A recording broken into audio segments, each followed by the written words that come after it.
ഭഗവത്ഗീത യഥാരൂപം അധ്യായം 1 അർജുന വിഷാദയോഗം ശ്ലോകം 28. അർജുന ഉവാച ദൃഷ്ടേമം സ്വജനം കൃഷ്ണായുയുത്സം സമുപസ്ഥിതം സീതന്തി മമ ഗാത്രാണി മുഖം ച പരിശുഷ്യതി. വിവർത്തനം. അർജുനൻ പറഞ്ഞു, യുദ്ധത്തിനൊരുങ്ങി വന്നിട്ടുള്ള ഈ ബന്ധുമിത്രാദികളെ കണ്ടിട്ട് എൻ്റെ അവയവങ്ങൾ തളരുന്നു, മുഖം വരളുന്നു. ഭാവാർത്ഥം. നിർവ്യാജമായ ഭഗവത് ഭക്തിയുള്ള ഏതൊരാളിലും ദിവ്യന്മാർക്കും ദേവന്മാർക്കും ഉള്ള സർവ്വഗുണങ്ങളും ഉണ്ടായിരിക്കും. ഭക്തിയില്ലാത്തവർക്കാകട്ടെ വിദ്യാഭ്യാസം കൊണ്ടും സംസ്കാരം കൊണ്ടും ഭൗതികമായി ഉന്നത പദവിയിലിരുന്നാലും ശരി അത്തരം ഗുണങ്ങൾ ഉണ്ടാവുകയില്ല. അർജുനൻ തൻ്റെ യുദ്ധോത്സുകരായ ബന്ധുക്കളെയും സുഹൃത്തുക്കളെയും രണാങ്കണത്തിൽ കണ്ടയുടനെ സഹതാപ പര്യവശനായി തീർന്നു. തനിക്കു വേണ്ടി പൊരുതുന്നവരെക്കുറിച്ച് അദ്ദേഹത്തിന് തുടക്കത്തിലേ അനുകമ്പയുണ്ടായിരുന്നു. ഇപ്പോൾ മറുപക്ഷത്തിലുള്ളവരെക്കുറിച്ചും അവർക്കെല്ലാം മരണമടയുന്നതോർത്ത് അദ്ദേഹത്തിന് സഹതാപം തോന്നി. അദ്ദേഹത്തിൻ്റെ അവയവങ്ങൾ തളരുകയും വായ് വരളുകയും ചെയ്തു. അവയുടെ സമരവീര്യം കണ്ട് അദ്ദേഹം അമ്പരന്നു. രക്തബന്ധമുള്ള ആ വംശജർ മുഴുവനും തന്നോട് യുദ്ധത്തിനൊരുങ്ങി നിൽക്കുകയാണ്. ഇതാണ് അർജുനെ പോലെ ദയാലുവായൊരു ഭക്തന് സംഭ്രമമുളവാക്കിയത്. ഇവിടെ എടുത്തു പറഞ്ഞിട്ടില്ലെങ്കിൽ കൂടി അർജുനൻ്റെ അംഗങ്ങൾ തളരുകയും വായ് വരളുകയും മാത്രമല്ല, സഹതാപാധിക്യത്തിൽ അദ്ദേഹം കരയുകയും ചെയ്തു എന്ന് നമുക്ക് ഊഹിക്കാം. അർജുനനിൽ ഈ പ്രതികരണങ്ങൾ ഉണ്ടായത് ദൗർബല്യം കൊണ്ടല്ല, മൃദുല ഹൃദയത്വം കൊണ്ടാണ്. ശുദ്ധനായ ഒരു ഭഗവത് ഭക്തനിൽ സ്വാഭാവികവുമാണിത്. അതുകൊണ്ട് ശ്രീമദ് ഭാഗവതം ഇപ്രകാരം പറയുന്നു: യസ്യാസ്തി ഭക്തിർ ഭഗവതി കിഞ്ചന സർവഗുണസ്തത്ര സമാസതി സുര ഹരാവഭക്ത്യസ്യ കുതോ മഹദ്ഗുണ മനോരഥ നാസതി ദാവതോപഹി. പരമദിവ്യോത്തമ പുരുഷനിൽ അചഞ്ചലമായ വിശ്വാസമുള്ളവന് ദേവന്മാരുടെ ഗുണങ്ങളെല്ലാം ഉണ്ട്. എന്നാൽ ഭഗവത് ഭക്തനല്ലാത്ത ഒരാൾക്ക് വില കുറഞ്ഞ ഭൗതിക ഗുണങ്ങൾ മാത്രമേ ഉള്ളൂ. അയാൾ മാനസിക മേഖലകളിലൂടെ അലഞ്ഞു തിരിയുന്നതുകൊണ്ട് എങ്ങും എത്താതെ വെട്ടിത്തിളങ്ങുന്ന ഭൗതിക ശക്തിയാൽ ആകൃഷ്ടനായി പോകുമെന്നതിൽ സംശയമില്ല. ശ്ലോകം 29. വേബുദഞ്ച ശരീരേ മേ രോമഹർഷം ച ജായതേ ഗാണ്ഡീവം സംസ്രതേ ഹസ്താത് ത്വക്ചൈവ പരിദഹ്യതേ.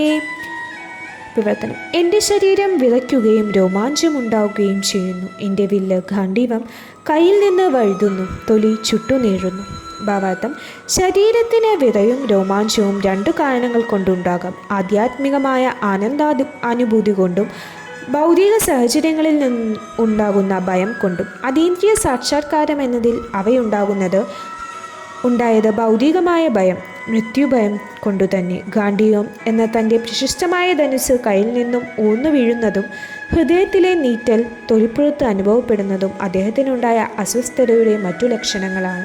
ഇവയെല്ലാം ജീവിതത്തെക്കുറിച്ചുള്ള ഭൗതിക ചിന്താഗതികൾ മൂലം ഉണ്ടായതാണ്. അപ്പോൾ നമ്മൾ ഈ അധ്യായത്തിൽ അർജുനൻ്റെ യുദ്ധം ഇരിക്കാനുള്ള 4 കാരണങ്ങളാണ് പറയുന്നത്. 28-ാമത്തെ ശ്ലോകം തൊട്ട് 30-ാമത്തെ ശ്ലോകം വരെ ആ ദയ, ആദ്യത്തെ കാരണമാണ് പറയുന്നത്, ദയ, അർജുനൻ്റെ ദയ. അപ്പോൾ നമ്മൾ നോക്കുകയാണെങ്കിൽ അർജുനൻ പറയുന്നത് എന്താ? ദൃഷ്ടേമം സ്വജനം കൃഷ്ണ. അതായത് അർജുനൻ നമ്മൾ നോക്കുകയാണെങ്കിൽ വളരെ മഹാനായൊരു യോദ്ധാവ് തന്നെയാണ്. ഒരു ക്ഷത്രിയനെ സംബന്ധിച്ചിടത്തോളം ഒരാളെ കൊല്ലുക എന്നത് അത്ര ബുദ്ധിമുട്ടുള്ള കാര്യമല്ല. കാരണം ക്ഷത്രിയർക്ക് വേട്ടയാടാനുള്ള പരിശീലനം ആദ്യമേ നൽകുന്നുണ്ട്.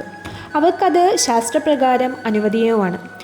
നമ്മൾ നോക്കുകയാണെങ്കിൽ ഇപ്പോൾ ഡോക്ടർമാരൊക്കെ ആവാൻ പഠിക്കുന്ന ആൾക്കാർ ഈ മൃതദേഹങ്ങളിലൊക്കെ അവർ ഇങ്ങനെ ചെയ്ത് പഠിക്കുക, കാരണം അവർക്ക് പരിശീലനം നൽകുകയാണ് അങ്ങനെ. അപ്പം അതുപോലെ തന്നെയാണ് ക്ഷത്രിയരായ എല്ലാവർക്കും ഇങ്ങനെ കൊല്ലാനും പരിശീലനം നൽകുന്നുണ്ട്. ക്ഷത്രിയൻ, അതായത് പരിക്ക്, ത്രായതേ എന്നാണ് പിന്നത്തെ, അതായത് രക്ഷിക്കുക. ഒരു ക്ഷത്രിയൻ എന്ന് പറയും തന്നെ മറ്റുള്ള പ്രജകളെ, മറ്റുള്ളവരെ പരിക്കുകളിൽ നിന്നും രക്ഷിക്കുന്ന ഒരാളെയാണ് നമ്മൾ ക്ഷത്രിയൻ എന്ന് പറയാൻ കഴിയുക. അപ്പോൾ ഇവിടെ ബ്രാഹ്മണൻ എന്നാൽ അതുപോലെ ബ്രഹ്മത്തെ അറിയുന്നവൻ എന്നാണ് അർത്ഥാക്കുന്നത്. അപ്പോൾ അങ്ങനെ ക്ഷത്രിയൻ, ബ്രാഹ്മണൻ, വൈശ്യൻ, ശൂദ്രൻ, അങ്ങനെ വിഭജനങ്ങളൊക്കെ ഉണ്ട്. അത് ഭഗവത്ഗീതയിൽ 4-ാമത്തെ അധ്യായത്തിൽ പറയുന്നുണ്ട്. ഭഗവാൻ ചാതുർവർണ്ണ്യമായ ശിഷ്ടം ഗുണകർമ്മ വിഭാഗശഃ എന്നൊക്കെ പറഞ്ഞിട്ട്, അതായത് ആ ഗുണങ്ങളനുസരിച്ച് ഭഗവാൻ 4 ചാതുർവർണ്ണ്യം സൃഷ്ടിച്ചത്. അപ്പോൾ ആ ഒരു കർമ്മ എന്നാണ് ആ ഗുണത്തിൻ്റെ യഥാർത്ഥ പ്രവർത്തനം എന്നാൽ അർത്ഥാക്കുന്നത്. ഇവിടെ ഇപ്പോൾ അർജുനൻ ഒരു ക്ഷത്രിയനാണ്. ദ്രോണാചാര്യർ അദ്ദേഹത്തിനെ എങ്ങനെ കൊല്ലണം എന്നൊക്കെ പഠിപ്പിച്ചു കൊടുത്തിട്ടുണ്ട്. അഹിംസ എന്ന് പറയുന്നത് ഒരിക്കലും ഒരു ക്ഷത്രിയൻ്റെ ജോലിയല്ല. കാരണം എന്താണെന്ന് വെച്ചാൽ അത് ഒരു ക്ഷത്രിയനെ സംബന്ധിച്ചിടത്തോളം അതൊരു ഭീരുത്വമാണ്. കാരണം ക്ഷത്രിയനെ എപ്പോഴും എങ്ങനെ ആ ഒരു അക്രമാസക്തരാകണം എന്നാണ് പഠിപ്പിക്കുന്നത്. കാരണം അല്ലെങ്കിൽ അവർക്കൊരിക്കലും രാജ്യം ഭരിക്കാൻ കഴിയില്ല. ഇപ്പം നമ്മൾ ഇപ്പോഴത്തെ കാലത്താണ് ഈ കോടതിയിൽ പോയി ഒരുപാട് 10 വർഷം ഇതൊക്കെ വിധിക്കായി കാത്തിരിക്കുക അങ്ങനെയൊക്കെ വരുന്നുണ്ട്. പണ്ടത്തെ കാലത്ത് രാജ്യസഭയിലാണ് എല്ലാം. അപ്പോൾ കുറ്റവാളികളെ ഇടയ്ക്ക് രാജാവ് തന്നെ വധിക്കും. അപ്പോൾ അങ്ങനെയൊക്കെ ഉള്ളപ്പോൾ ആ ക്ഷത്രിയനെ സംബന്ധിച്ചിടത്തോളം അപ്പോൾ ആ ഒരു അഹിംസ എന്ന് പറയുന്നത് ശരിയായ കാര്യമല്ല. ദ്രോണാചാര്യർ അർജുനും ദുര്യോധനും ഒക്കെ പരിശീലിപ്പിച്ചിട്ടുണ്ട് ക്ഷത്രിയന്മാർ എങ്ങനെ ഭരിക്കണം. അതുപോലെ എല്ലാ രാജകുമാരന്മാർക്കും ഈ ഒരു പരിശീലനം കൊടുക്കുന്നുണ്ട്. അതുപോലെ തന്നെ എങ്ങനെയാണ് ശാസ്ത്രം അനുസരിച്ച് ഭരിക്കേണ്ടത് എന്നും അവരെ പഠിപ്പിക്കുന്നുണ്ട്. അപ്പോൾ രാജ്യത്തെല്ലാവർക്കും അങ്ങനെ ശരിയായ ജോലിയുണ്ട്. എല്ലാവരെയും പരിപാലിക്കുന്നതൊക്കെ രാജാവിൻ്റെ ജോലിയാണ്. അർജുനൻ പക്ഷേ ഇവിടെ ഒരു ഭീരുവായിട്ടല്ല. കാരണം അർജുനൻ വളരെ ഒരു മഹായോദ്ധാവാണ്. പക്ഷെങ്കിലും ആ ദേഹാത്മക ബുദ്ധി, അതായത് ജീവിതത്തെക്കുറിച്ചുള്ള ആ ഒരു ശാരീരികമായ സങ്കല്പം വളരെ ശക്തമാണ്. അപ്പോൾ അർജുനും അത് സമ്മതിക്കാൻ ദുഷ്ടേമം സ്വജനം കൃഷ്ണ. അപ്പോൾ ഭഗവാനോട് പറയാണ്, എൻ്റെ പ്രിയപ്പെട്ട ഭഗവാനെ, എൻ്റെ ആ ഒരു സ്വന്തം ബന്ധുക്കളെയും ഗുരുക്കന്മാരെയും ഒക്കെ എനിക്ക് കൊല്ലണം. ഇപ്പോൾ ഈ സ്വന്തം മനുഷ്യർ, അപ്പോൾ എന്താണ് ഈ ശരിക്കും സ്വന്തം മനുഷ്യർ? ശരിക്കും ഈ ശാരീരിക ബന്ധമാണ് ഈ സ്വന്തം മനുഷ്യർ എന്ന് പറയുന്നത്. കാരണം നമ്മളിപ്പോൾ നോക്കുകയാണെങ്കിൽ എല്ലാവരും ഭഗവാന്റെ തന്നെ മക്കളാണ്. അപ്പോൾ ഒരാൾ കൃഷ്ണാബോധമുള്ളവരാകുമ്പോൾ എല്ലാവരെയും സ്വന്തം മനുഷ്യരായി കാണാൻ കഴിയും. അല്ലാതെ ഈ കൃഷ്ണാബോധം ഇല്ലാണ്ടിരിക്കുമ്പോഴാണ് നമ്മൾ ശാരീരിക ബന്ധം ഉള്ളിടത്ത് മാത്രം സ്വന്തം മനുഷ്യരായിട്ട് കാണുന്നത്. ഇതൊരു പോരായ്മ തന്നെയാണ് സ്വജനപക്ഷപാതം എന്ന് പറയുന്നത്. അപ്പോൾ അർജുനൻ മഹാനായ യോദ്ധാവാണ്. എല്ലാ യോദ്ധാക്കളെയും അദ്ദേഹത്തിന് തോൽപ്പിക്കാൻ കഴിയും. ഇപ്പോൾ ആ ഒരു പോരാട്ട വീര്യത്തിൽ മറുപക്ഷത്തും ആളുകളുണ്ട്. പക്ഷേ എങ്കിലും ഇവിടെ ആ അർജുനെ സംബന്ധിച്ചിടത്തോളം ആ ഒരു ദയ മറ്റുള്ളവരോട്, തൻ്റെ ആ ഒരു സ്വന്തം ആളുകളാണ് അത് എന്ന ആ ഒരു ശാരീരികമായിട്ടുള്ള ബന്ധനം, സങ്കല്പം. അപ്പോൾ ആ ഒരു സങ്കല്പം നിലനിൽക്കുന്നിടത്തോളം നമുക്ക് ആത്മീയമായിട്ടുള്ള ആ ഒരു ബോധത്തിൽ മുന്നേറാൻ പറ്റില്ല. അപ്പോൾ നമ്മുടെ ഈ ഒരു സ്വന്തം ആളുകൾ എന്ന ആ ഒരു സങ്കല്പം ഉപേക്ഷിക്കണം നമ്മൾ. അപ്പോൾ ആ ഒരു വൈരാഗ്യത്തിലേക്ക് നമ്മൾ എത്തണം. അതാണ് ആ ഒരു വൈരാഗ്യം, ജ്ഞാനവൈരാഗ്യം. മനുഷ്യജീവിതത്തിൽ ആവശ്യമായ 2 കാര്യമാണ്. നമ്മുടെ ഇപ്പോൾ ജീവിതത്തിൽ ആ ഒരു ഡിറ്റാച്ച്മെൻറ്റ് വേണം. കാരണം നമുക്ക് എല്ലാത്തിനോടും ആസക്തിയാണ്.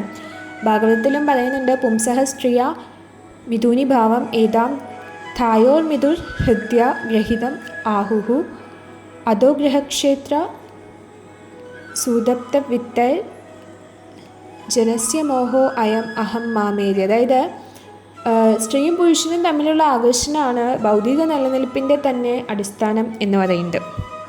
അപ്പോൾ സ്ത്രീയും പുരുഷനും തമ്മിലുള്ള ആ ഒരു ഹൃദയങ്ങളെ ബന്ധിപ്പിക്കുന്ന ആ ഒരു തെറ്റിദ്ധാരണയുടെ അടിസ്ഥാനത്തിൽ ഒരാൾ തൻ്റെ ആ ഒരു ശരീരം, വീട്, അതുപോലെ സ്വത്ത്, കുട്ടികൾ, ബന്ധുക്കൾ ഇതൊക്കെ ആയിട്ട് ആകർഷണം വരികയാണ്. അപ്പോൾ ആ ഒരു ആസക്തി കൂടി വരികയാണ്. അപ്പോൾ ഈ രീതിയിൽ ആ ജീവിതത്തിൻ്റെ മിഥ്യാധാരണങ്ങൾ ഇങ്ങനെ വർണ്ണിച്ചുകൊണ്ടേയിരിക്കുകയാണ്. ഞാനാണ്, എൻ്റെ എന്ന ആ ഒരു ആഗ്രഹങ്ങളൊക്കെ നമുക്ക് വന്നുകൊണ്ടേയിരിക്കുകയാണ്.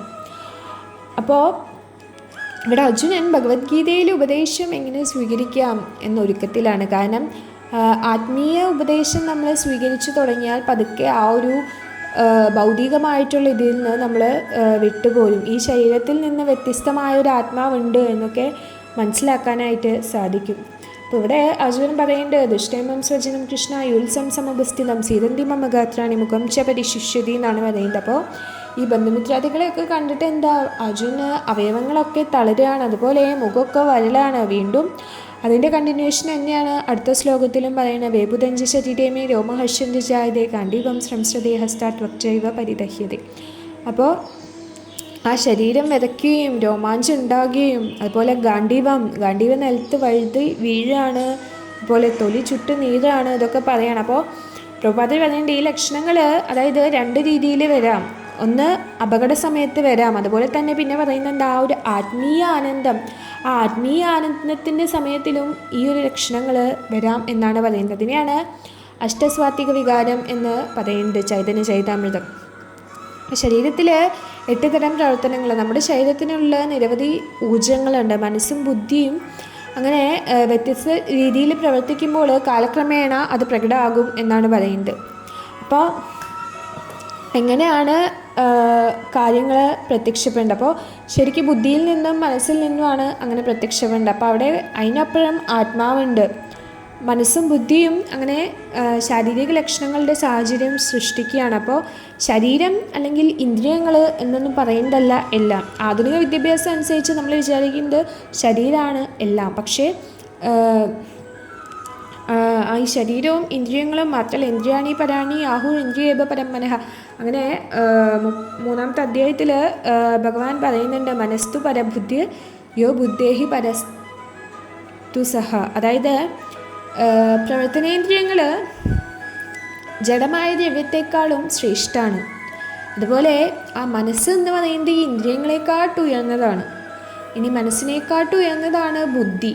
ഇതിനെല്ലാം ഉയർന്നതാണ് ആത്മാവ് എന്ന് പറയുന്നത്. അപ്പോൾ മനസ്സുള്ളതുകൊണ്ടാണ് ശാരീരിക ലക്ഷണങ്ങൾ പ്രവർത്തിക്കുന്നത്. ബുദ്ധി ഉള്ളതുകൊണ്ട് മനസ്സ് പ്രവർത്തിക്കുന്നു, അങ്ങനെ ആത്മാവുള്ളതുകൊണ്ട് ബുദ്ധി പ്രവർത്തിക്കുന്നു. അങ്ങനെ ആ ഒരു ഇതിലാണത് പോകുന്നത്. അപ്പോൾ എല്ലാത്തിനും അടിസ്ഥാനമായിട്ടുള്ളതാണ് ആത്മാവ്. ആത്മാവിന് ബുദ്ധിയിലൂടെ ഇങ്ങനെ പ്രവർത്തിക്കുകയാണ്. അങ്ങനെ ബുദ്ധിയും മനസ്സും ഇന്ദ്രിയങ്ങളും ഒക്കെ ഇങ്ങനെ ഓരോന്ന് പ്രവർത്തിച്ചുകൊണ്ടിരിക്കും.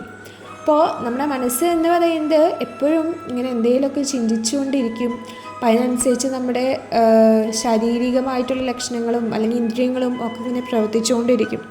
അപ്പോൾ അർജുനൻ പോലും പറയുന്നുണ്ട്, അർജുനൻ ഇത്ര വലിയ യോദ്ധാവാണ്, കാറ്റിനെ പോലും പിടിച്ചു നിർത്താൻ കഴിയുന്ന യോദ്ധാവായ അത്രയും വില്ലാളി വീണായ അർജുനൻ പോലും ഭഗവാനോട് പറയുന്നത് ചഞ്ചലം ഹി മനകൃഷ്ണ എന്നാണ്. അതായത് മനസ്സ് എപ്പോഴും അങ്ങനെ ചഞ്ചലമാണ്.